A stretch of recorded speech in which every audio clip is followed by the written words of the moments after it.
ఆదిగట్టు వల్లో ఆది మేడారం వల్లో అలరారుతుందో తల్లి సారక్క గద్దె మహజారు జారు బండో వల్లో జంపన్న వాగు సింగరు తల్లులకు బంగారవతుల తూగు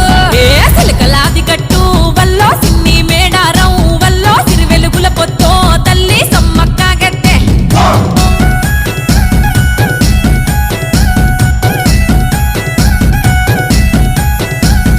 పచ్చనడవిలో విచ్చు కత్తులై ఆయన సన్నద్ధం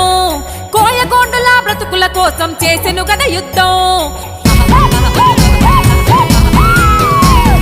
పన్నుగట్టుమని ప్రతాపరుద్రుడు హుకుం జారీ చేస్తే